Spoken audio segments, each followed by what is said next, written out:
Hello, everyone. Welcome to the HP Podcast, episode number 348. It's hard to believe, 348 episodes. I think we should call it the Guinness Book of World Records. Partner. And they'll say, have you ever seen another podcast in your life that has made it? We will have broken the record for most episodes produced of the Handsome Phantom podcast. True. Dude, as far as Handsome Phantom goes, Every week we do that. We're like the South Park of Handsome Phantom. True. Or the Simpsons. Before we even get started, this is the HP podcast, but Edward Walton pops in and says, position change today. And you know what? He's right. I didn't mean to do that. So I'm just going to, take care of it real quick. I got real cocky there thinking I could do it real quick. Turns out I can't. Why do I got to always be at the bottom? Well. Ooh, that's better. How's that? How do you like that? You're at the bottom again. Whatever. I get like half covered with the graphic every single time. I don't have any graphics this time. Good. He's the bottom and Ben and I are on top. Shoddy anal. Here, how about this? Let's just switch it all up. Ooh. Confuse the heck out of everybody. Audio listeners love this. Yeah, audio. This is audio listeners' favorite part of the show, is when we talk about things that they can't see. The fucking live musical chairs that we're playing right now. It became just a habit, and once Dave got admin access to our StreamYard account, which we don't use anymore, whenever I would click him to bring him onto the screen, he was just always in second position because he was like not the host but the admin. And then I just kind of stuck to it, but this time, I didn't, and now it's back to the way it was. Brandon, you could have been, I didn't even know because of the interface I have here where you were positioned on the screen. So you can thank Edward Walton for bringing it to my attention. Thank you, Edward, for making me be at the bottom of the totem pole. Yep. I hope you're happy. Yep. I don't know what kind of vendetta you have against me, sir. How you boys doing today? Pretty good. Pretty good. I had a really productive day. I don't believe you. Some chicken curry. I watched you play Mega Bonk for like half an hour while I was in a meeting. A half an hour, yes. My entire day got taken up by that half an hour. Brandon, I know how my days go, and if there's like one thing in the middle of it, the whole day's shot. So no, dude, I got so much done, and I'm like most of the way done through a 6-pack of beer already. So it's been like work and play. It's been like the mullet, but the whole way around. So just party the entire way around. Mostly party, actually. Not a lot of business, but yeah, it's been really good. Good. It's been really good. I'm glad to hear it. Yeah. Dave, how has your day been? Has it been as productive as Brandon's? I didn't play Mega Bonk in the middle of the day, but you should have. Yeah, I mean, I worked. Yeah, that's about it. Do you regret not having played Mega Bonk in the middle of the day? I do. Now I do. Yes. Yeah, it sounds like you could have easily. Yeah. Should find a way to do it at work. Is it something you can play at work? Very carefully. Isn't that the rule for all games? But it sounds like one of those games you kind of gotta hide. Mega Bonk? Yeah. Isn't Mega Bonk like? Isn't it like the horny jail thing? No, not at all. Not at all. Oh, okay. And you can pause it too, so it is actually like premium for that sort of thing when you think about it, because you can just completely pause a run. Yeah, we'll talk about Mega Bonk later, Dave. In the meantime, I'm going to let you think it is exactly what you think it is. It's definitely a hentai sex game, if you were wondering. We've all been playing it, as well as Shroud, live on Twitch. Cool. Edward Walton says... Speaking of...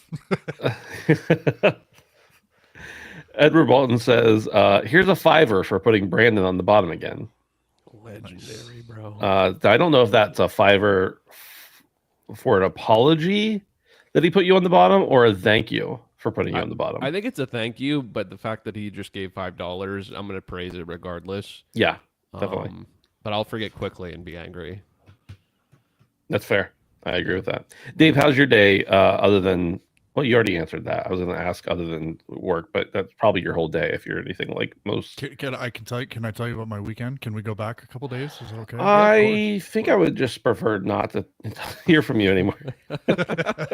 He didn't play Mega Bonk, so we're not really interested. Yeah, Dave, I want to hear about your weekend. Okay, it's video game relevant. My daughter's birthday was on Sunday, and we had a little birthday party for her on Saturday, and a whole bunch of family came over, including my nephews who are 14, and they've been into gaming for like quite a while.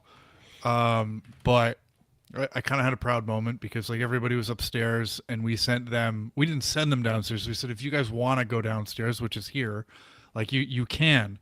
And so they came downstairs, and we kind of left them for like an hour, and then eventually I came downstairs to see how they were doing. And I got my PS5 here and stuff, but then back there I have my Xbox 360, and I came downstairs to them playing Batman Arkham City, and I was like, fuck yeah. And I had like the PS5 on and everything, and like Borderlands 4 is on here, and Fortnite's probably still on here, but they decided to play Arkham City, so the kids are all right. And I started talking to them a little bit about like their gaming. They recently got a PS4, and like I am so proud. They've been playing like Detroit Become Human and like the Walking Dead Telltale series and this kind of like good stuff. You know, they're not playing like fucking Minecraft and Warzone and that kind of stuff. It's like it'd be like first of all, those are both great games. No, okay. But it'd be like if you caught your kids listening to like the Beatles or the Clash or something, you know, you'd have a proud moment. You'd be like, you know, or Post Malone. Yeah, they listen to the quality stuff, not mumble rap trash. Surely you're not comparing Detroit Become Human to the legacy of the Beatles. I don't want to take away. In this context, I am, because story-driven narrative, you know, and they were talking about all the different endings and stuff like that, and I'm like, I didn't know Gen Z was interested in this kind of stuff. I didn't know they had the attention span. You know, there's no microtransactions in Detroit Become Human. It's just thinking, you know, and it was a proud moment, nevertheless. So. Now, Dave, when you walked downstairs and saw them playing on your consoles, did you slap them around a little bit for touching your stuff, like without asking? So they very nervously asked for permission first, and I had left briefly to go get something, and they said to my wife, they're like, "Can we play Dave's Xbox 360?" My wife was like, "Yeah, go ahead." And was like, "No. Can you call them and make sure?" They were like super nervous about playing it, but they did go through the appropriate channels and get permission. But now these are your wife's nephews, right? Not yours. Yeah. My nephew's in-law. It's a deep cut for those who've been around a while. Real Radic says, "No way Dave unironically used mumble rap as a diss in the big 2025." Sounds like he did. Sounds like he did. He of all people would call that out. Yeah, that is he did, of all people, as a matter of fact. And since all people are here right now in this live show, he's the one who did it. Speaking of this live show, this is the HP Podcast. We talk about video games and mumble rap from time to time. Mostly the mumble rap part, though. We appreciate you being here. We're live every Tuesday night on YouTube. Boys, the last few weeks in a row, since we switched over to the software, I've forgotten to hit the record button before we started. And so then I have to wait for YouTube to process the live video in order to download it, to then rip the audio. It's a whole thing. This week I remembered, not early, I remembered 2 seconds before I spoke the words, "Hello and welcome to the HP Podcast." But 2 seconds was the perfect amount of time, from what I understand. And that's kind of like what I say about a lot of things. 2 seconds is just fine. That's like less than the 5-second rule, which I don't abide by, but I do understand the principle. When you say you don't abide by it, do you mean you don't believe in the 5-second rule, or you wait longer than the 5-second rule? I don't believe in it. Why? Science has proven it. Because it doesn't matter if you drop a. By the way, I don't think science actually has proven it. I think if you drop a licked lollipop on the floor in a barber shop, tell me that 5 seconds is too long. Now, or in a barber shop. No, but I'm telling you, we're going to the extremes. But if this rule is proven by science, then you tell me we're going to go next time I go to the barber. I'll go get my haircut from my boy Jeremy. I'll give you a lollipop. You can lick it if you truly believe in this principle, proven by science. I'll let you put your money where your hair is. But Brandon, don't you think there are big differences between like a perfectly clean kitchen floor, which might have some bacteria on it that'll take a few seconds, and hair on the barbershop floor? Like, aren't there tiers to the 5-second rule? Like Game Pass, there's like 15 different tiers now. Aren't there there's like 3. Yeah. Are there 3 tiers to 5-second rules as well? Like barbershop, hair, lollipop. No, there's no 5-second rule. Bread, maybe you're looking at like, yeah, that works, but also it depends on the floor. And then like ice cream is a definite no. Yeah, I mean, in reality, as far as this goes, this is an absolute thing for me. So it's either all or nothing. There is no in between. So does this have anything to do with your germophobia? No, definitely not. I think it does.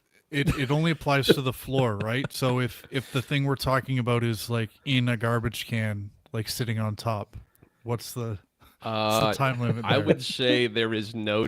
Is there anything... What's less than a millisecond? So if it's in the garbage can, like, and it happens to be like a hamburger, and it's in a wrapper, and it's sitting on the top, if it's there for 1 millisecond, you shan't eat it.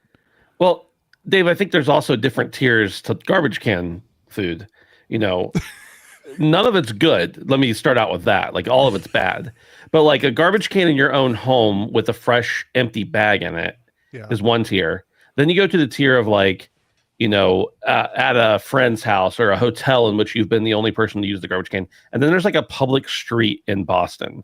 Those are the 3 tiers of yeah. Why are you looking at me like that? Because every time this story comes up, you remember it differently. No. I know it was in the Airbnb, and I'm saying that's the middle tier of the 3 bad tiers. Okay, so it's not that bad. The worst possible one would be the way I remember it, which is the public street in Boston. Oh, there's a level far deeper than that, Ben. You don't even know how deep this shit goes. How many levels of garbage cans are there? The garbage can in a seedy back room club bathroom. The garbage can at the strip club. Yep. That's what I was like a Sharps container in a bathroom. The A+ garbage can. You got like, isn't the dump technically just one big garbage can? If you've seen it in a dump and you just take it from the dump, it's like in the waste. We're getting a little loosey-goosey here. I'm speaking strictly of garbage cans. Garbage can in Chernobyl. like I'm telling you, there's levels to this shit. That's what I'm telling you. At ground zero. That would just be disrespectful, actually.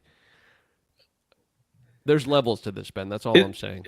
I wonder if there's like a scientific study we can conduct of if, let's say there's a perfectly clean, like other than the environment around it, like the burger is totally untouched by other things, but it's in Chernobyl.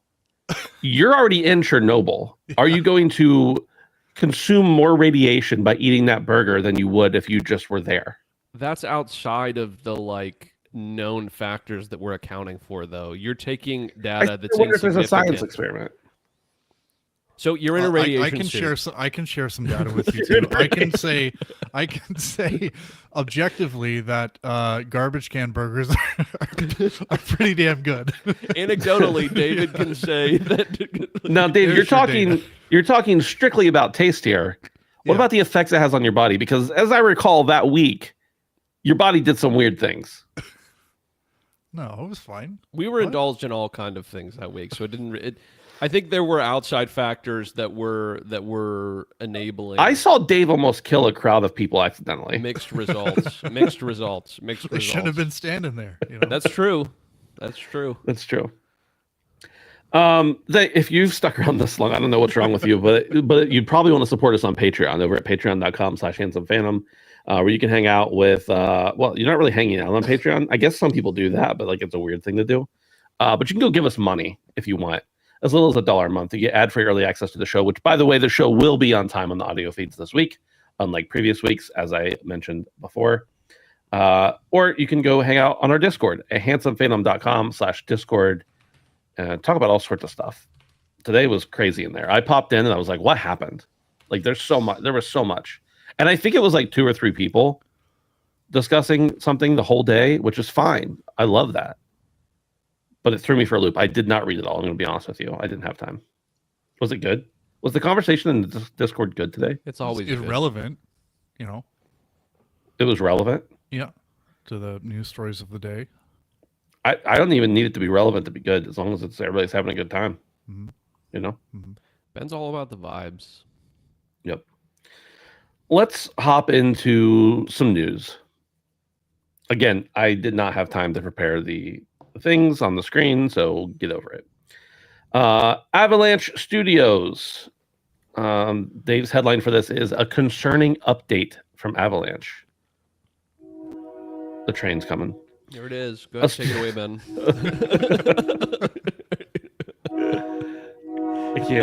I can't live like this anymore. The timing is always so perfect. I can't live like this anymore. A studio update from Avalanche Studios Group. In light of our current challenges to our business and the industry, we have thoroughly reviewed how to best ensure Avalanche Studios Group's long-term success. This review has led us to the difficult decision that we must make changes to our staffing and locations. As a result, we're proposing to close our Liverpool studio and to initiate a collective consultation process as required by UK law. This will impact all Avalanchers in Liverpool. The changes will also impact our other studios locations in Malmo and Stockholm, where we will reduce our workforce and restructure the teams to address our game's needs. Our immediate focus is to offer full support to all Avalanchers during this challenging time. Despite these changes, we remain deeply committed to providing amazing games to our passionate player communities. Now, from my perspective, the worst part about this, like obviously the potential layoffs and studio closures and everything, those are bad. But like the worst part about it is being referred to as Avalanchers. Does anybody disagree? Yeah, like they have names. No. Dave, sound off on this. Yeah, it's sad. I think we got the news that Contraband was being canceled probably about a month ago now. So unfortunately, this isn't very surprising. I think the Liverpool studio was the last studio that Avalanche opened, and I think they have 2 studios in Stockholm, and those are kind of their headquarters. So I don't know. I think about the games that Avalanche is known for. Obviously, Just Cause. They did Rage 2 and some other stuff. Hunter Call of the Wild. I think Brandon, you may have played that or something like that. Yeah, I didn't know they did that though. I don't think they did. Okay. Did they not? It doesn't matter. They did Mad Max. I know that. They did. That game's awesome. You know what? We're doing this live on the air because I know I saw it on their website. The Hunter Call of the Wild is listed in the game section of the website. So no shit. Fuck you guys. I didn't Maybe know they that. were just like a support studio or something. But in any case, I think Avalanche and I think Just Cause. And we didn't see a whole lot about Contraband. We got some details on it, and it certainly seemed like it was going to lean into what made them popular, which was the Just Cause type game, mayhem, open world, single player. And I start to think that, maybe these smaller studios that focus on these kind of experiences are slowly being, made to be extinct. And that's really sad, but it just kind of seems to be the way the industry's going. I think about some of the other studios that have closed. Arcane Austin, obviously Arcane is still around, but that was a big part of their portfolio. The Initiative Volition London studio, not quite, sort of AAA, AA. Some of them are owned by bigger publishers or Sony and Microsoft, or they were closely tied to those bigger players.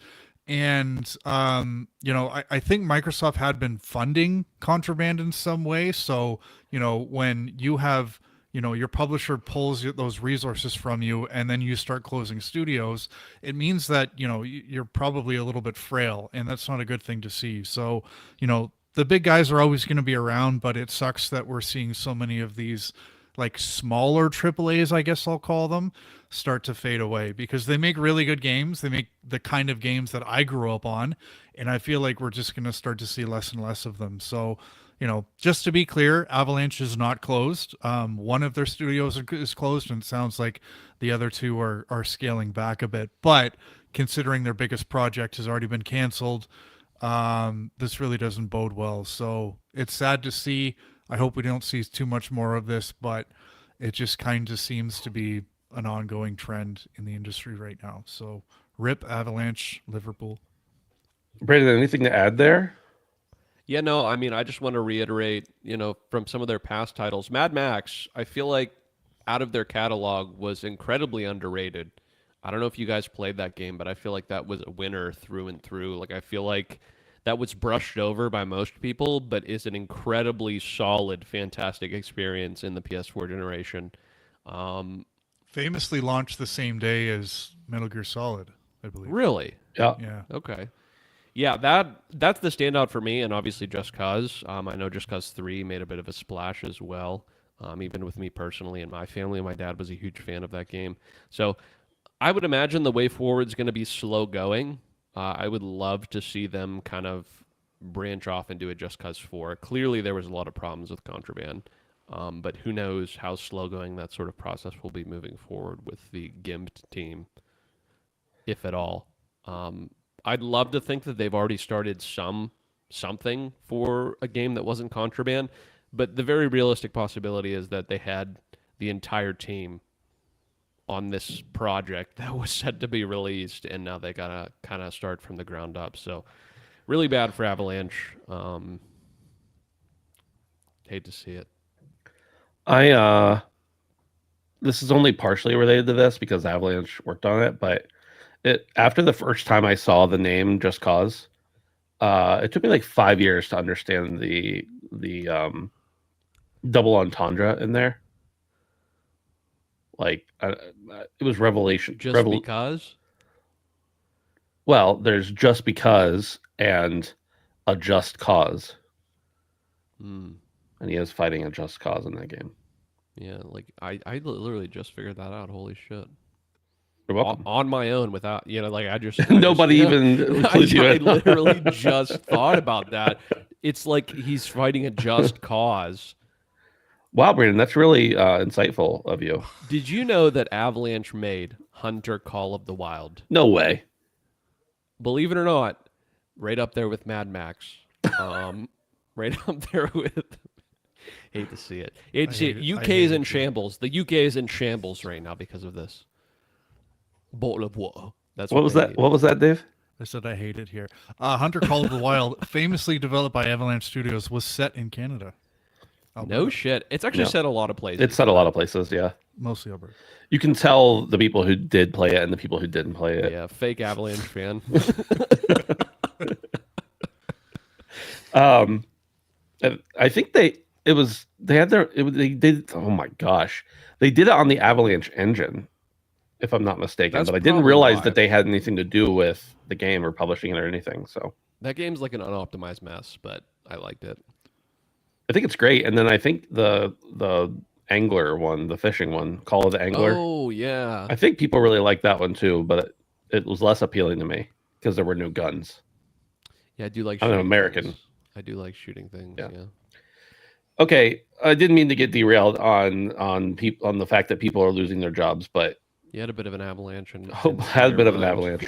Hopefully they get back on their feet soon, and hopefully we can see something cool from Avalanche because they've never been, like Dave said, they've never been that like AAA blowing doors off of anything, but like solid games, solid games. Yeah, solid AA. Yeah. Let's move on to the next story. Game Pass Ultimate has raised prices by 50%, and there are changes coming for all different tiers. I have the Xbox article here, but I don't want to read directly from it because, of course, it makes everything sound hunky-dory. Instead, I'm going to read from this. I'm going to read from this article from The Verge, and it says Microsoft revamps Xbox Game Pass plans and hikes Ultimate to $29.99 a month. Which, by the way, right as we started the show, I got a notification from GameStop. I don't know why, saying, "Don't worry, we're going to keep Game Pass prices at $19.99 instead of hiking it up to $30." Don't know how they're getting away with that. Made me think about Costco. Maybe they knew this was coming. That's why they're not carrying the cards anyway, which we were pretty stumped about a couple weeks ago. Anyway, moving on to the article.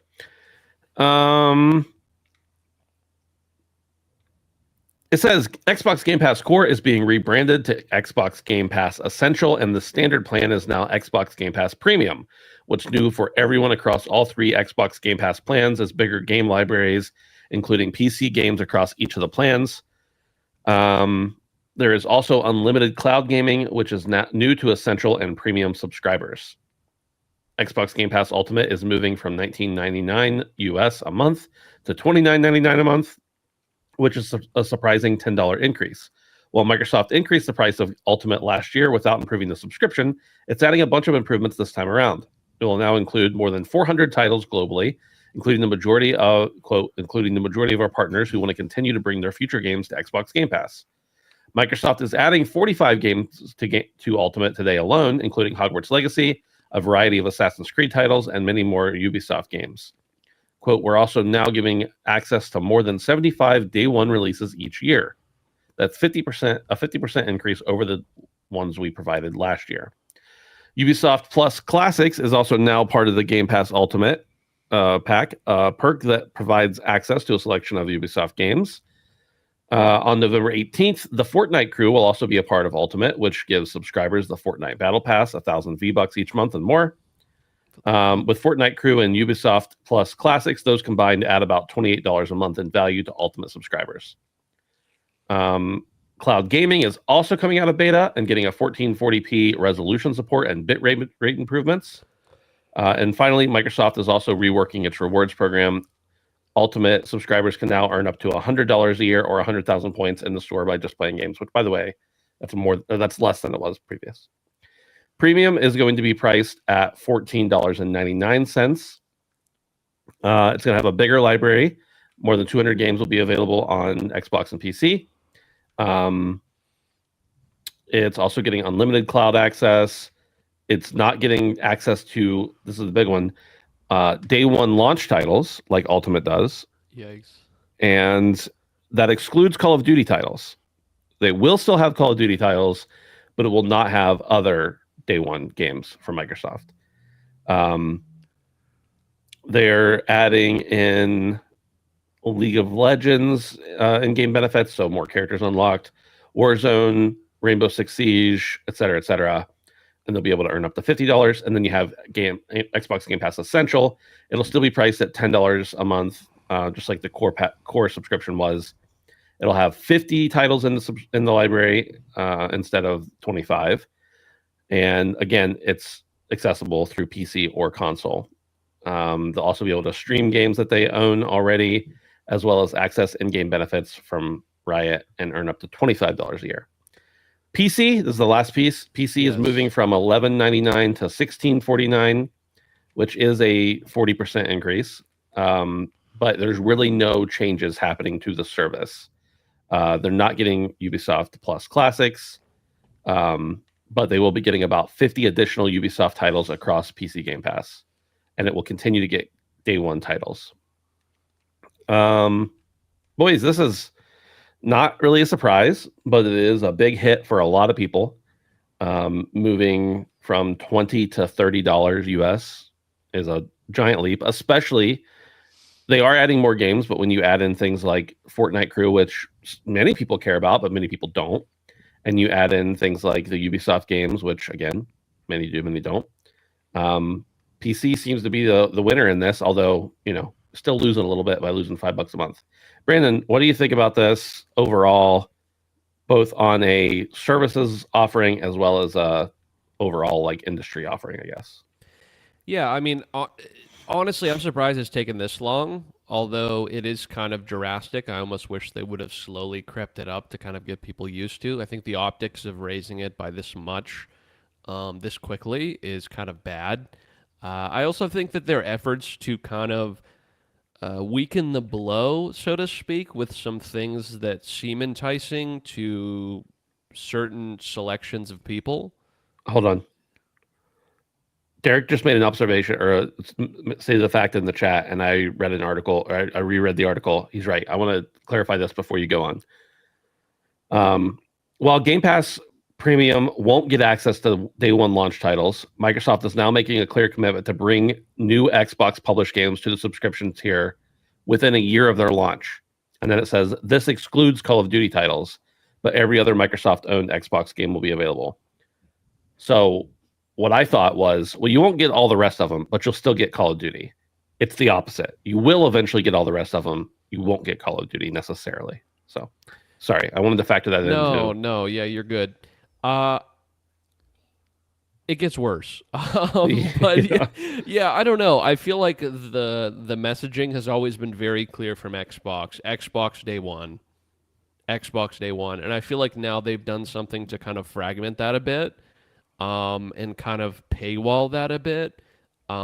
I wish I could say I was surprised. Like I said, I'm not, that it has taken this long for them to divvy this up in this way. But the fact that they're kind of excluding Call of Duty from it kind of makes me wonder how well Call of Duty did on Game Pass last year.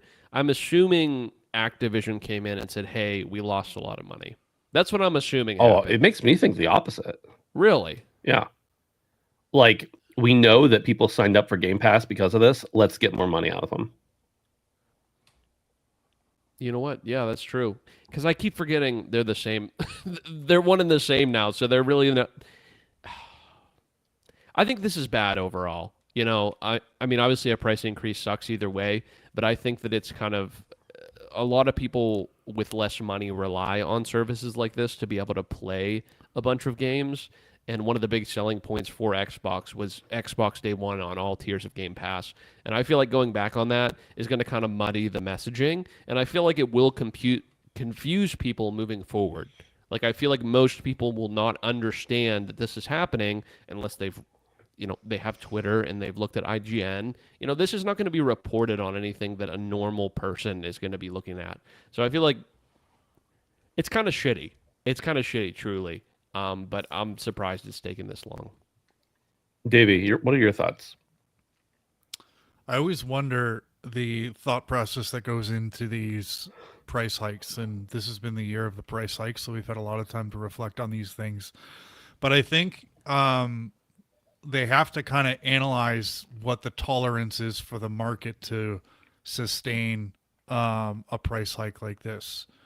And I think with the console price increases we saw, it sucked, but I think for the most part, your install base is there for, PlayStation and Xbox, that even if it defers some people, some late adopters from getting the console, the impact is going to be low. So probably not as big of a deal. And again, keeping on the console thing, I think we're getting closer and closer to next gen.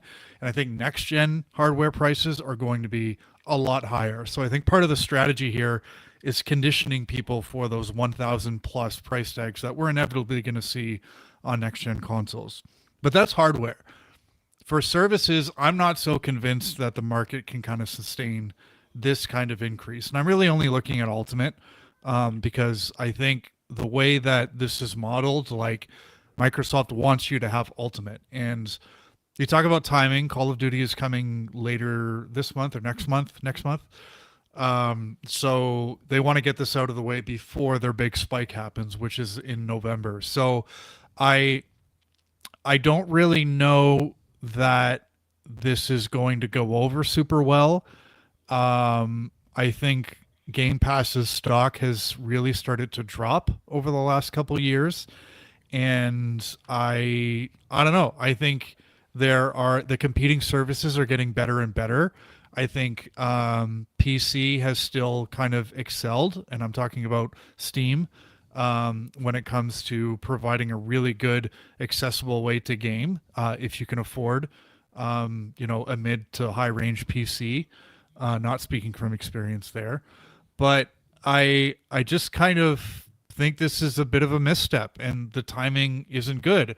I also understand that I think Microsoft needs to do this because they paid billions of dollars for all of those publishers a few years ago, and they're probably not seeing the return that they wanted to. So I don't know. When I think about me personally, I get Game Pass to play AAA releases day one. That's just always been how I've operated. But I've noticed that The past couple of times I've done it, I've gotten Game Pass and I've started to play a game and I don't finish it. And I don't feel the same obligation to finish it as I would do for like Borderlands 4 that I paid $100 for, because I paid $100 to own Borderlands 4. And when I paid $20 to play Avowed, I loved Avowed, but I didn't finish it because I didn't pay as much money for it, so I didn't feel a financial obligation to get the most return out of it. Now that we're up to $30 American, so that, I don't know what that is Canadian, but 700. That's to me that's too close to the full price of buying the game anyways, and it's really too close to what the sale price for the game is inevitably going to be. And you throw Ubisoft in there and they're even more aggressive with their sales. So for me, it's just not like, I guess what I'm trying to say is I'm not going to be getting Game Pass anymore. I want to finish the games that I get and I want to feel like I need to. So I think if I really want to get something, like Forza Horizon 6 just got announced. I don't know when that's coming to PlayStation. The last game did so well that I assume it's not going to be too far off from when it comes to Xbox, but I think I want to play that game on my PlayStation. I can wait, for $30-$40, whatever it ends up being. Like, it's too much. That, $40 Canadian a month, let's call it that. Like that's just too close to a full price video game. And I get that there's other stuff that you get with it. I think the Fortnite thing is bigger than I think it is, for people in general. But for me personally, and the way that I kind of consume Game Pass, it's a tipping point for me. So, and it sucks because I have a Series S, which is a little Game Pass machine. You can't put discs in it. So I don't know. I'm not feeling great about Microsoft right now. And as you said, Brandon, like we probably should have seen this coming, so not too much of a surprise, but I think I'm out personally. Yeah. You made a good point about Forza. At this rate, I'm just going to buy it outright because I'll get more value out of just owning it and then maybe playing another game on Game Pass for a month. Like, I will play Forza consistently, so it makes more sense for me to just, instead of buying it for 5 months, right, just buying the game outright, and I probably will actually save money because that's what I really want to play. I have another point, but since you interjected, don't you think that's what they want? Like, don't you think at the end of the day, what publishers and console manufacturers actually want is for you to buy their games, not rent them? And some people are going to play a lot more than one game a month. Other people are not. But for the people who play a lot more than one game a month, they're in quotes losing money on those people, because they're only they're letting them play more than one game for less than one game's price. I guess that's better for the big guys for you to just buy it outright. But the people that are using Game Pass as a launching pad are really the ones that are suffering. Period. Have no benefit to this whatsoever. But this is where like Microsoft's strategy has gotten so confusing, because now they've put all their best stuff on PlayStation. So the average gamer is going to be like, well, that's going to come to PlayStation eventually anyway. So why do I need to get Game Pass, and why do I need an Xbox? That kind of stuff. So it's just their moves have been so confusing for so long. And, if we're suggesting that maybe this is them slowly moving away from Game Pass, then that long term makes some sense to me. But at the end of the day, like, it's just, why do I need it? I think I think you guys both have really good points, and I agree with most of them. Thank you. The one thing I was going to say, Dave, in response to what you said, is that you, me, and Brandon have all. I mean, I used to be, when Game Pass was like $7 a month for PC or whatever it was, I used to just keep it all the time, and I just had it. And now I'm much more like the way you do things, where if a game's coming out that I want to play on Game Pass and I don't want to buy it, I'll just pay for a month, and half the time I finish the game and they refund me anyway. So it didn't cost me a thing. But if it had, it would have only been a few bucks, 10, 15 bucks. I don't think that that's like, we're their least favorite clientele for Game Pass. People who are going to opt in and out. What they want is people who get a subscription, utilize it, think this is pretty good. They let it run to the next month, and then they just have it, and then they don't think about it anymore. Like that's the point of all subscription services, really. And I'm not saying anything here that's profound. I'm just like reiterating on the different types of clientele is that what they want is for people just to be in all the time. And I think that's why they've given so many different options. And by the way, I'm not advocating for a price hike or for the changes they've made. I'm just saying it does make some sense from a business point of view. Like when you're giving Essential, which is probably the best value of all these, $10 a month, you get access to a lot of different stuff. Plus you can play on cloud. You can play on PC. In addition to your console now, you get access to those 50 games. You get games that you own, you can play on cloud. And we know cloud is such a huge part of gaming, even if we don't like to admit it. Like that's a really appealing plan. But even like if you look at the Ultimate plan, there are a lot of people who had the old Ultimate that probably didn't care about a lot of the spiffs that they had. But now that they also have the Fortnite crew, which we don't need to boil that down, but the Fortnite crew, if you are someone who plays Fortnite all the time, the Fortnite crew is a great value. If you're already buying battle passes and stuff like that, Fortnite crew is great. If you're someone who is really interested in all the EA catalog, like that's a great thing. If you're interested in Ubisoft catalog, that's great. So like they are adding value to that Ultimate tier. It is a objectively better deal than it was before if you're utilizing all those features. But then there are people who who don't care about all those extra things. And for those people is the people it's really hurting. The other people can, hop on the premium and it's fine, except for not having day one stuff. But again, that's much of the reason that I ever bought into Game Pass was because of the day one stuff. When I have it and I finish a game, I'm like, well, let's see what else is on here before I cancel my subscription at the end of the month. And then they end up giving me back the money I paid for it, which is, I don't think they'll do that anymore either based on this, but we'll see. So, excuse me. I think what I'm saying is that even though people don't like the price hike, obviously, I think what they're offering is a better service for the people who are invested in those properties. If I'm someone who plays Fortnite with the boys and I play another single player game alongside of it, Game Pass is probably still a pretty decent deal for me. Not me specifically, by the way, that person. But if I'm someone who never wants to touch a live service game, never wants to do all the other stuff, then it really sucks.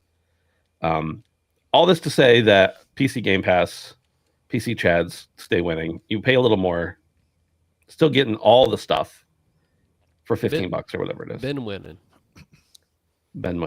You got a few comments here. Edward Walton says Xbox Ally, ROG Ally, and pretty much every other Windows gaming handheld is getting 3 months Ultimate free. It's not a coincidence that this goes up near Xbox Ally launch. It's probably not, but it's also like they want you to buy the device so that you continue to subscribe. I don't think this is a result of needing to fund those subscriptions that they're giving away for free. I think it's more to get those people into the ecosystem, and it's a little carrot to get them in. Do you need that? Do you need a Game Pass subscription for that thing to work? Or do you just need a Game Pass subscription to get the most out of it? No, it's pretty much a Windows machine. Yeah, it's just a Windows machine. Yeah. It has its like own, handheld interface, I'm sure, that allows you to use the launcher, but you can also sideload other like I think people are already talking about putting Steam on it and making it essentially a dual boot machine. That was a part of the presentation, is that recently after they were saying that it wouldn't be exclusive to Xbox games, like you would be able to launch Steam on it. Radic wants to know in his very serious fashion, are you still expecting an even cheaper tier in the future with unskippable ads while playing games? Only for Ubisoft games. I don't think there'll be unskippable ads, Radic. I think they'll be like on the side of the screen. They'll like bump your game over into a smaller window and like Subway Surfer ads will run there. I think that's probably what we're looking at. And then you have to do the little farming simulator where you do like 2 seconds of the ad where you like plant 3 things and then you run away from zombies and then the ad will finish. Yeah, and then you download the game and it's nothing like the ad was. You get redirected to a page, yeah. Mm-hmm. Speaking of the tiers, why did they make it the same names as the PlayStation Plus tiers? Because they're hating from outside the club. Yeah. Confusion sells.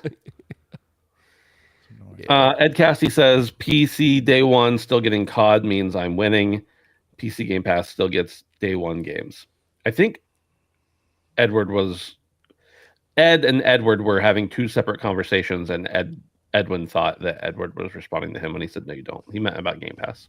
Too many Eds. I'm confused. We need less Eds in the world, is what we're saying. I pick Walton. You can decide whether I'm picking Walton to stay or to go, but I'm picking Walton. How's that? No, leave them, but my uncle can go. Okay. This is a horse we beat to death, but I wanted to say one more thing, and I kind of alluded to it at the beginning.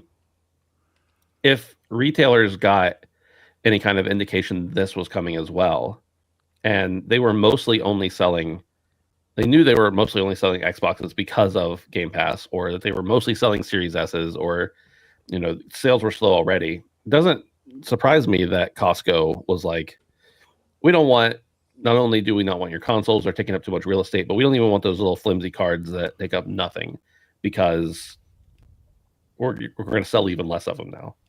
It doesn't surprise me at all. And you would think they would have had to know something was coming, because they would have been instructed to take them down, because I think they print the prices on them. Costco does all. Yeah.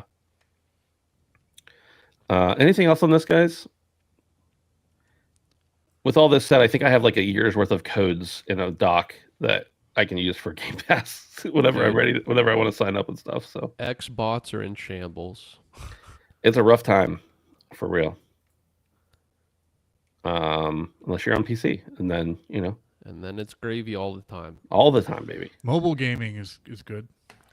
Yeah, I mean, honestly, if you're a $10 person and you want the cloud gaming, the PC gaming, the console gaming, even if it's limited games, and you also want mobile gaming, it's great. I mean, just mobile gaming. Oh, just in general? Yeah, that's true. Yeah. Yep. There's a Monster Hunter mobile game coming. Where? Another one? Yeah, actual, not like the other one.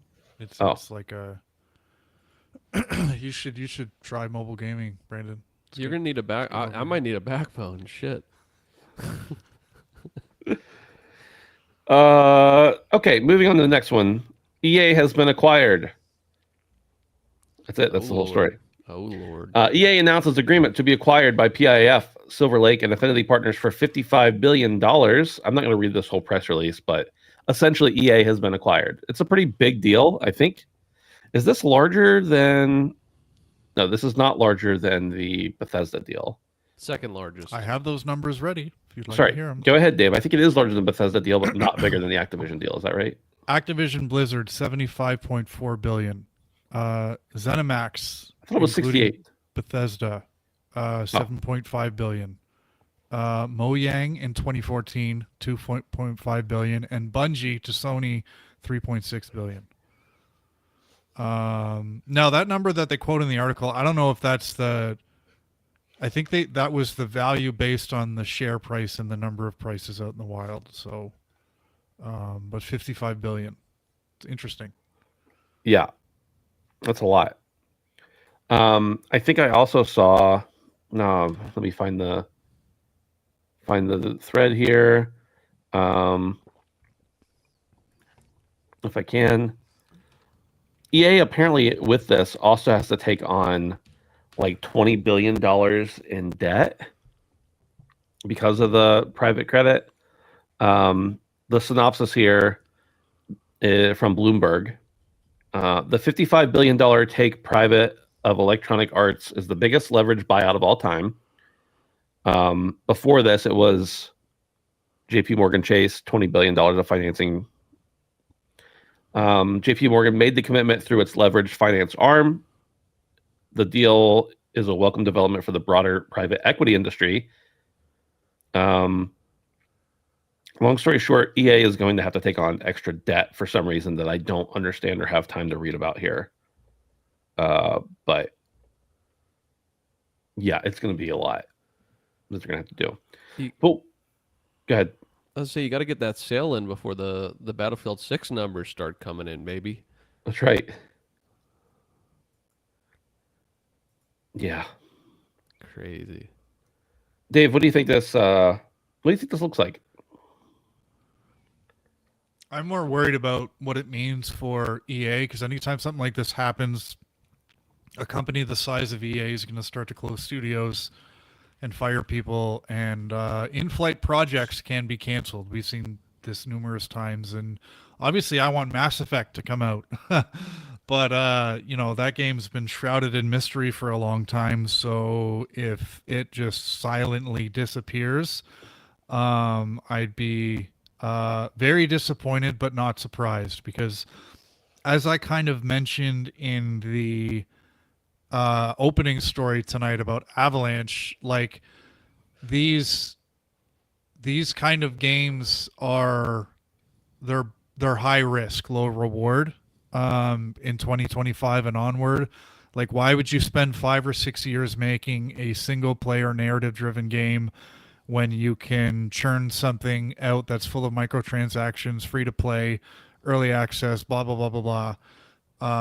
That will probably that you can make like 5 or 6 of them. 4 of them can fail. If one hits, then you've got a winner.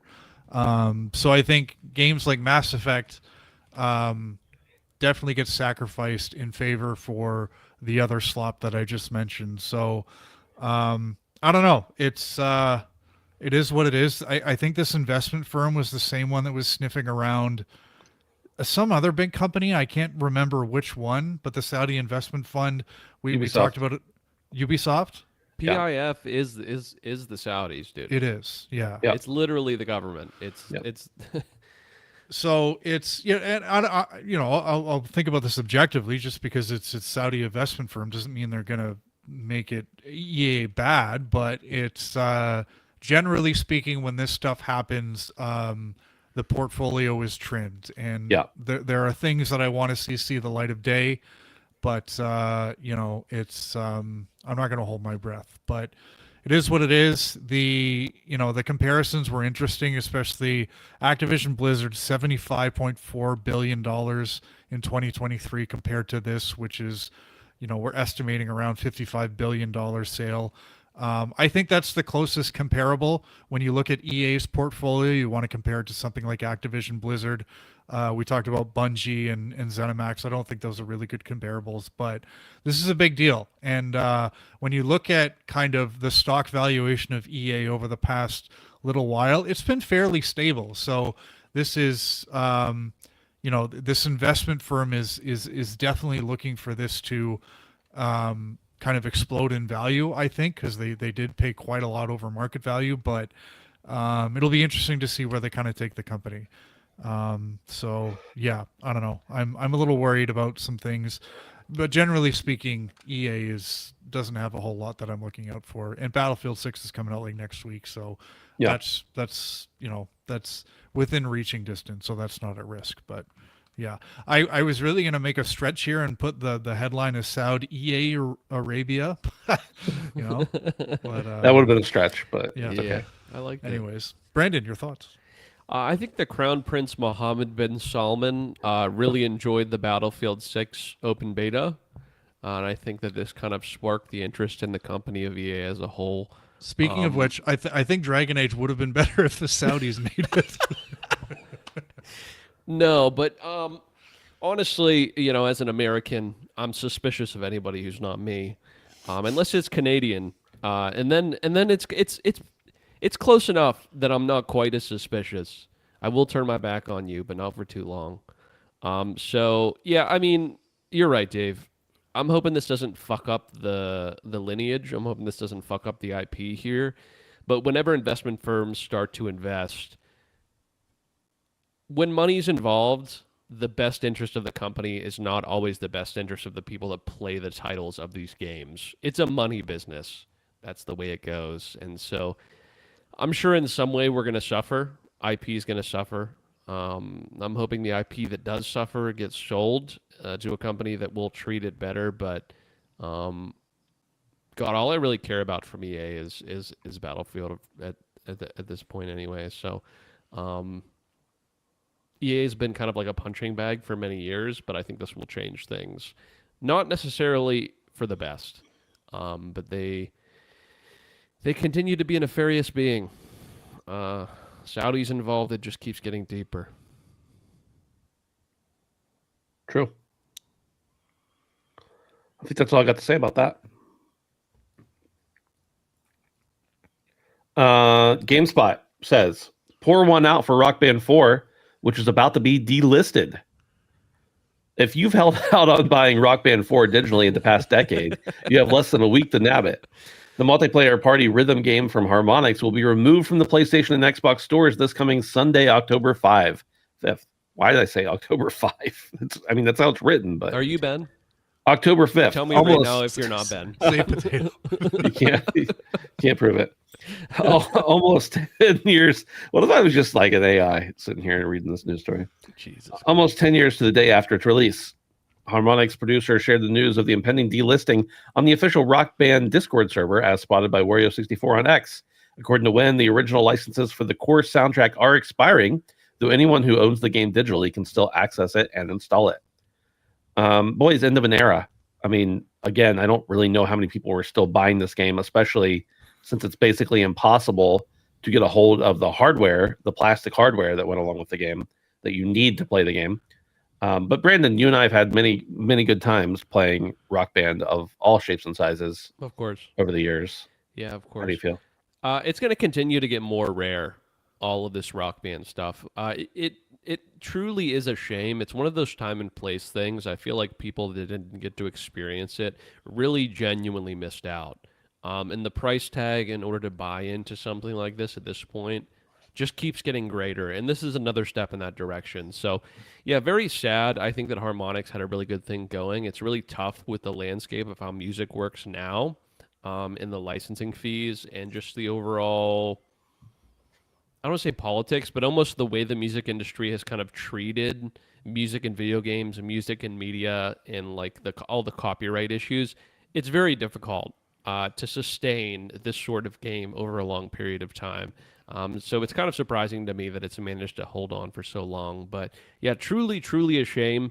These games were kind of like a time and a place thing, like I said, but I miss them greatly. I really do. There is nothing more nostalgic than playing Rock Band with the boys. I mean, truly, some of the best memories were formed around that awful, awful drum set that makes an awful noise when you hit it. But yeah, sad to see. Really sad to see. I wish Harmonix would do something else with the music, even if it was original stuff.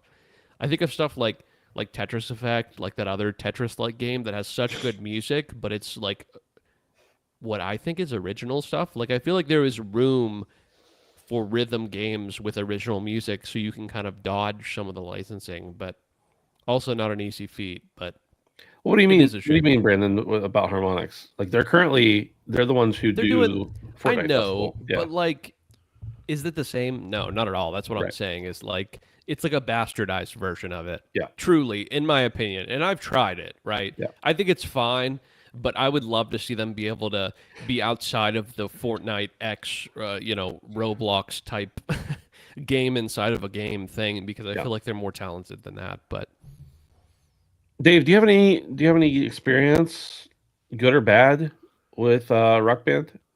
Rock Band, no. I was a Guitar Hero. Yeah, I was a Guitar Hero guy. I just, Rock Band was fun as like a party game, but I just, for the pure gameplay, I thought the guitar on its own was enough. So I think Legends of Rock was the one that had Slash on the front of it.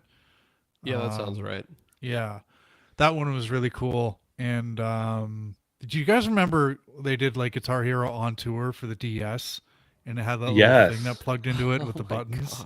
God. Yeah, those were the days. And I got really excited when they attempted to kind of make a comeback with Rock Band. I don't know if they did, but like people were, a couple of years ago, all of a sudden people were buying up the peripherals and Rock Band nights started up again. And so it's sad to see. But the reason I kind of found this interesting, and I don't know if either of you know this, but I think about these games and how they have licenses to use the music for, in this case, 10 years. But like, how does this work in other games where there's licensed music? And Forza came to mind because, it's a game with a soundtrack. Does it have to have like its music patched out after a certain point in time? Or is it a different situation because it's just music in the game. It's not the whole point of the game. Like, does anybody know how that works in Yeah. other? Yeah. I do actually.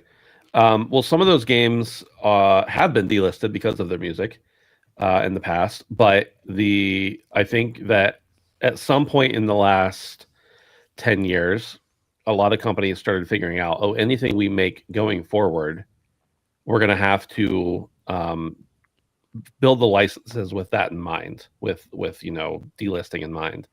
Of course, there are many bands who are totally open and willing to like extending the licensing contract, especially when they're held by like big corporations that aren't the band themselves. Most bands would be all over it, but the big corporations are more likely to put up a little bit of a fuss. But definitely more games have started building that into like their initial licensing deals, that it's just a perpetual license.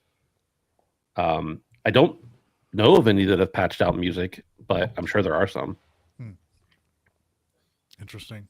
In either case, this is it's I thought the story was kind of cool to look at because it was kind of nostalgic. But yeah. And Yeah. DJ Hero, that was another one that I really liked. And Oh yeah, baby. yeah, I got crazy. The I got problem that is one that still. peripheral sucked and it broke really easy. It was It did. it's too much going on, and yeah. I still got 2 of them. When it did work for me, it was a lot of fun. Yeah. Yeah. I don't remember why, but I wanted DJ Hero so badly, and it was at a time where like I think I was in college or maybe high school, but I was like, my mom was like bugging me, like, what do you want for Christmas? I was like, I don't know. Like, I don't want, whatever. And I ended up seeing Rock Band 2 on sale at Big Lots for like $20. And I was like, just give me that. She's like, I can't just get you $20. But I had it. That's how I got it anyway. I had like the DJ Hero soundtrack that I would just listen to when I wasn't playing it because some of the mixes were so cool. Yeah. Edward Walton says GTA 5 they removed music and added other music via updates. Radic wants to. Oh wait, a good example you can use is that GTA 4 got patched on Steam because some songs lost their license. And then he said Forza does get delisted frequently, which he's right. Certain editions of it. Radic has a question for you, Dave. He says, "Does Rock Band 4 remind you of a time in your life where you had more hope and optimism in your future?" Yeah, The Canadian hate's crazy. big time. Which He is fun. Canadian. Yeah, It's Canadian on Canadian hate. Really. That's what I'm saying. Yeah. I have hope and optimism in my life, Radic. He said more. I'm happy and healthy. I have a lovely family. What's that like? Good. I wish my dad would come home, but You can't win them all. You milk and cannot win them all. cigarettes. He's Yeah. You can't win them all. I'll give you mine. Your cigarettes? No, my dad. Oh, okay. Same thing. Just wanted to clarify. I did want to point out the joke was made at the beginning of this article, the crack about if you haven't bought the game, but I think that also goes for all the songs that go along with it. Like they came out with songs for years and years and years It does. afterwards. Yeah, it's So. the songs as well. Yeah. That's it. That's all the news. Let's get into what we've been playing. Dave, go ahead. I got almost nothing. I played a little bit more Borderlands and a little bit more Destiny Rising, but not enough to say anything interesting about. So you can gracefully move past me. Okay, I will gracefully do that. Brandon. I played a little bit more of Peak. I haven't played it since the desert updates. God damn, is the desert harsh. It was incredibly difficult. I don't know if it was just this iteration. You know how the maps change frequently. Had a hell of a time. Are you Was playing ve- with people you know or don't know, or like that you're talking to at the very least? People that I know. Yeah. From the internet. But Yeah. yes, people I know. But you're communicating is really what the point Yes, I was correct. making. Yeah. Difficult nonetheless. Yeah. But yeah, it's pretty good. I'll pop in every once in a while. That game's kind of evergreen. It's just fun to hang out. I'm still playing Dark Souls. Boys, this game is hard. No one was surprised. There's some truly aggravating things about this game specifically. And non-surprisingly, Miyazaki loves to, stick it to the man. Stick it to any person who really plays the game. So My recent least favorite thing about this game is there's an entire section of ghosts you have to kill. And in order to do damage to the ghosts, you have to consume something that's of limited quantity. So I've tried it like 2 or 3 times now, and I'm starting to run out of the consumable that allows me to do any damage to these ghosts whatsoever. So I've kind of moved on, but at some point I have to figure out how the fuck I'm going to get through this section with limited resources that I presumably cannot craft. This game is really good, and I'm having a lot of fun when shit like that doesn't happen. So, last but certainly not least, and what I've put the majority of my time this week gaming in is Mega Bonk. This game is kind of blown up. The best way I can describe this game is 3D Vampire Survivors. And by the best way, I mean it pretty much is exactly Vampire Survivors, but 3D. It adds a level of verticality that obviously the 3D space allows for, but is a really unique take on the entire style of the game. The character that I played the most as is the monkey. He has a very large vertical, and it's been kind of fun. You can quite literally jump over enemies. Do you bonk them? Oh, I always bonk. In like a mega way? In a bigly way.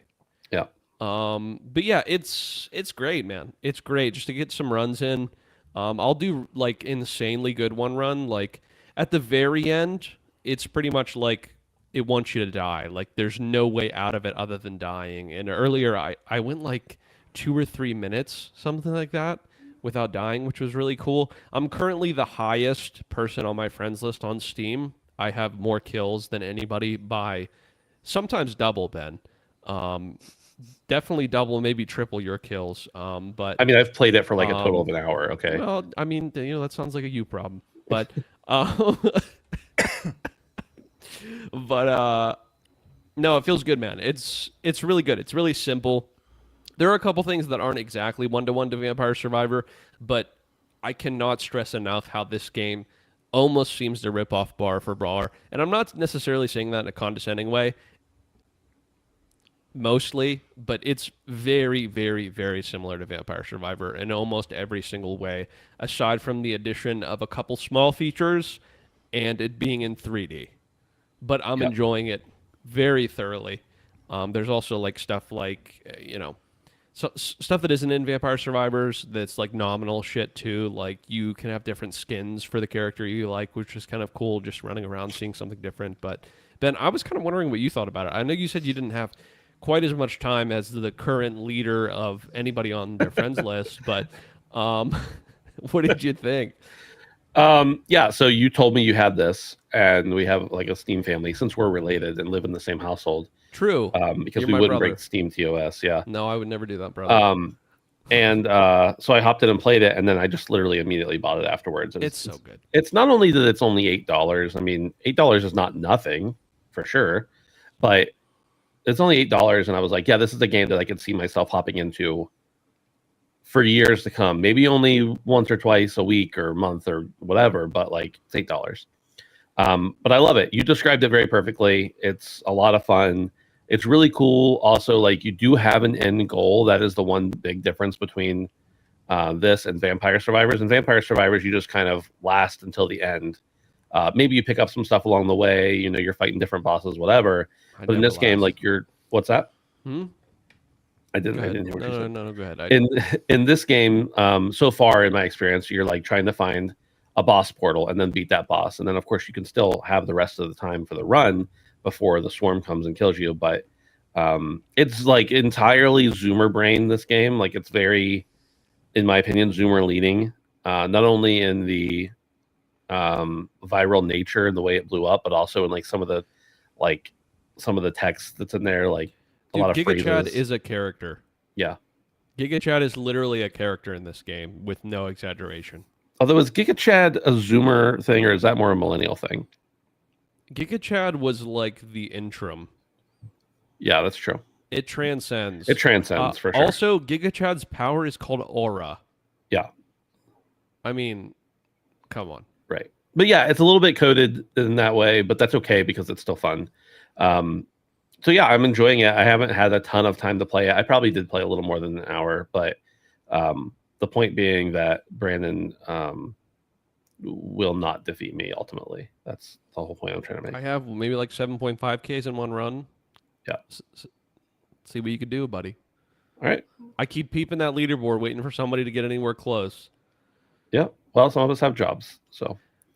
Well, all of us have jobs, actually. I've also been playing some more Borderlands 4. I've just been proceeding. I'm gonna have to stop this. My strategy, or not my strategy, but like the thing I do right now is anytime there is a side mission, or that I can either get or that I already have, like that I've already committed to, I complete it before moving to the next mainline thing, and it's just slowing me down so much. And it's good. Like the side missions are good and they're fun, and I'm having fun playing the game. But I know I have this feeling I'm going to burn out if I don't just finish the game, and then maybe I go back and do some more side missions or play another character or whatever. But I just need to get through it. But yeah, I'm still playing Borderlands 4 and enjoying it. And then the other thing, I've only had a little bit of time with this. I played the demo. I actually played a lot of this demo back in like June's Next Fest, I think, is Clover Pit. And Clover Pit kind of blew up. They had a really great marketing campaign, awesome trailers, all that kind of stuff. But the game is super simple. You could kind of call it a roguelike deck building game, except you're not building a deck and it's not roguelike. But like it's like gambling light. That's what it reminds me of as a roguelike deck building. So basically you are trapped in this little room, you're at a slot machine, and you have to earn a certain amount of money in order to progress to the next round. That's the whole catch of the game. At certain points you get tickets, and you can redeem those tickets for things that enhance your runs. Think about Balatro, how like in Balatro you start out very simple, but then you get Joker cards that enhance your hands even more, and then you're just racking up tens of thousands of points per hand. That's kind of what this game is. You pay for a certain amount of pulls on the slot machine. The slot machine adds up, and then any modifiers you have go against it and help you progress to the next level. So Clover Pit, very fun. Very much channels that same energy as things like Balatro and other, deck building games like that. It's just that there's, no cards involved, and it's not exactly a roguelike. So you get the picture. Check it out. It's not very expensive, but I think the demo might still be available. I'm not sure. Either way, you'll know everything you need to know from the trailer if you want to check it out. It was cool. It did ask me when I loaded the game, do you want to transfer your demo progress? And I was like, sure. I don't really know what that did for me, other than that I already had some things unlocked, like some different spiffs already unlocked from playing the demo. But otherwise, I've just played a few rounds and had a good time with it. Another one of those games like Megapunk, like I said, just one of those games that, it's not going to be like my daily driver, but I may pop in from time to time and play a few rounds here and there and see how it goes. And that's pretty much it for me. I've also been playing Hunt Showdown, the new update that's out, the like Halloweenish update called Web of the something. It's spider themed. It's cool. It's great. It's still Hunt Showdown, but they always add in different perks and different specialties and different stuff like that can be a lot of fun to toy around with while you're playing. And that's all I got. That's it. That's all we've all got. Hold on a minute. Dave, you gave a real big sigh when he mentioned what Megabonk actually was. Brandon, are you just not gonna play Deep Rock Survivor? Like, because you're playing everything adjacent to it, and you're spending money on those things, but you just like, what happened? You used to be about the music. You used to stand on business. I used to be about Carl. I'll get there, boys. I like. I'll get there. Are you ever going to play the rest of Expedition 33? I think it's a great game, but like from a show perspective, it's probably going to be nominated for, if not win, Game of the Year. So listen, I have plenty of time. What's your problem? That's never been a guiding principle of the show, Ben. We don't have to play what everybody else wants us to play. Brandon, you do not. We have to play what you don't need to finish Expedition 33. Okay. We have to play what each other wants us to play. You do need to play Deep Rock Galactic Survivor. True. But now I kind of got my hand in one of the bags. How am I supposed to put both hands in both bags? Then I'm gonna have no hands. There's 2 hands and 2 bags. It sounds like. Yeah, you got two hands. I kind of need one hand to do something. No, you don't. Okay. You really should play Deep Rock Galactic Survivor. I should. I'm not just saying that because it's Deep Rock and that's like a thing on our show. We love Deep Rock. I'm saying it because you love games like Deep Rock Galactic Survivor. I know. And you love Deep Rock Galactic. So thank you for bringing up that very important point, Dave. It was very important that we didn't end the show without discussing that. Although kind of not playing it. This is an intervention. Well, the fact that you guys want me to play it actually kind of makes me not want. We want you to play it because it's good for you, not because... Like, I don't have any money invested in this game. Come on. When will you learn that what's best for me is very rarely what I do? I would say almost never, actually. Yeah. So when will you learn that? When will you learn that your actions have consequences? I'm trying to think of other examples of like Red Dead 2. You're like, I don't want to play Red Dead 2. And we were like, you have to play Red Dead 2, and here's your punishment, and you have to play it if you don't, whatever. And then you finally played it, and you were like, this is one of the best games I've ever played in my entire life. I'm so like you were almost bawling how great it was, and you just had to acknowledge it. It's so good. I think I got next year's goal. I just need to beat both of you. I just need to add both of your scores on Deep Rock Survivor together, and then I need to get higher than that. Well, I have to know I'm competing for that to matter. No, because the competing is me. I'm not competing against you. I'm competing against myself. But there's I have 60 hours in that game, and I haven't even faced certain bosses because they just added them. So I got to hop back in and play. No, you can't do more because you're going to make my challenge harder. Correct. You need to not play that game. Don't play that game. Don't listen to Dave. You need to play Mega Bonk. Yeah, I'm going to.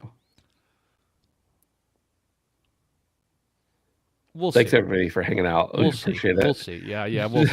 I'm gonna give it a probably maybe. Join the Discord at handsomephantom.com/discord. Join the Patreon at patreon.com/handsomephantom. Have a great week, and we'll see you next time. Bye. Bye.